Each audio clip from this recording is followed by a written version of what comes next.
जय श्री सीताराम जी की। श्री रामचंद्र जी ने अपने स्नेह और इंद्र के भारी छल से लोगों को दुखित देखा। सभा, राजा जनक, गुरु और ब्राह्मण और मंत्री, इन सब की बुद्धि भरत जी की भक्ति से बंध गई। सब श्री राम जी की ओर चित्र से देख रहे हैं। वे सकुचाते हुए सिखाए से बोल रहे हैं। भरत जी का प्रेम, नम्रता, विनय और बड़ाई सुनने में सुख देने वाली है, परंतु कहने में कठिन है। जिसकी भक्ति का अंश देखकर मुनिगण और मिथिलेश्वर प्रेम में मगन हो गई, उनकी महिमा को तुलसीदास कैसे कहे। उसी भक्ति के प्रताप से हृदय में सुबुद्धि का उदय हुआ। वह बुद्धि अपने को छोटी और महिमा को बड़ी जानकर कवि वंश की मर्यादा को मानकर सकुचा गई। गुणों में रुचि तो बहुत है, पर पार कहीं नहीं जा सकती। बुद्धि की गति पालक के वचनों के समान है। भरत जी का सुयश निर्मल चंद्रमा है और बुद्धि चकोर है, जो भक्ति के निर्मल हृदय रूपी आकाश में उसे उदित देखकर एकटक देख रही है। भरत जी का स्वभाव तो वेदों को भी सुगम नहीं है। मेरी बुद्धि की चंचलता को कविगण क्षमा करें। भरत जी के सद्भाव कहते कहते ऐसा कौन है जो श्री सीताराम जी के चरणों में अनुरुक्त न हो। भरत जी के प्रेम को स्मरण करते ही राम जी का प्रेम जिसे सुलभ न हो, तो उसके समान भाग्यहीन कोई नहीं। दयालु और सुजान राम जी ने सबकी दशा देखकर, भक्त के हृदय को जानकर, धर्म धुरंधर, धीर, सत्य, स्नेह और शील तथा सुख के समुंदर, देश, काल, समय और सभा को देखकर, नीति और प्रति के पालक श्री राम जी वाणी के सर्वस्व के समान वचन बोले, जो परिणाम में हितकारी और सुनने में अमृत के समान है।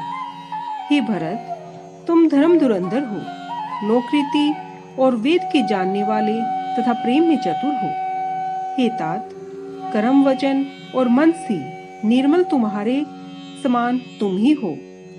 गुरुजनों की सभा में छोटे भाई के गुण इस कुसमय में कैसे कहे जा सकते हैं।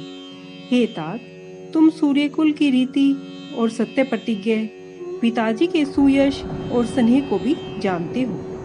समय, समाज और गुरुजनों की लाज, उदासीन मित्र व शत्रु के मन की बात भी तुम अच्छी प्रकार से जानते हो। तुमको सभी का कर्तव्य मालूम है। अपना तथा मेरा परम हित और धर्म भी मालूम है। मुझे सब प्रकार से तुम पर भरोसा है, तो भी समय के अनुसार मैं जो कुछ कहता हूँ उसे सुनो। हे तात, पिताजी के न रहने पर हमारी बात केवल कुलगुरु विशिष्ट जी ने कृपा करके संभाल ली, नहीं तो प्रजा, पूर्ववासी, कुटुंबी और हम समेत सब दुखी होते।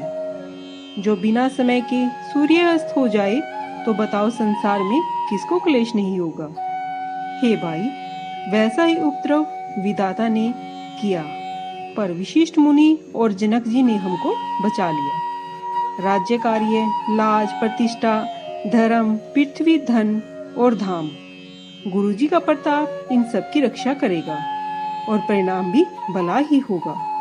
घर में अथवा वन में समाज सहित हमारी और तुम्हारी रक्षा करने वाला गुरुदेव का प्रसाद हमारे पास है। माता पिता, गुरु और स्वामी की आज्ञा समस्त धर्म रूपी पृथ्वी को धारण करने में शेष जी के समान है। हे तात, तुम वही करो और मुझसे भी वही करवाओ, जो सूर्यवंश के रक्षक बनो। यही एक साधन सब सिद्धियों को जो देने वाला है, जो कीर्ति, सुंदर गति और समरूपी त्रिवेणी है। यह विचार कर भारी संकट सहकर भी प्रजा और परिवार को सुखी करो। हे भाई, सभी ने मिलकर मेरी विपत्ति बांट ली है, परंतु तुमको तो 14 वर्षों तक यही कठिनाई है। तुम्हें कोमल जानकर भी मैं जो वियोग रूपी कठोर वचन कहता हूँ, सो इस कुसमय में अनुचित नहीं है। कुसमय में अच्छे भाई भी सहायता करते हैं। वज्र के आघात भी हाथ से ही रोके जाते हैं।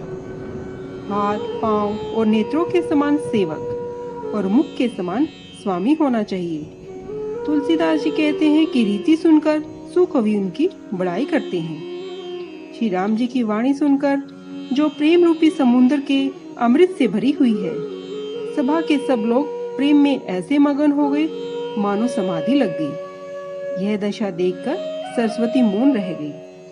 भरत जी को बड़ा आनंद हुआ।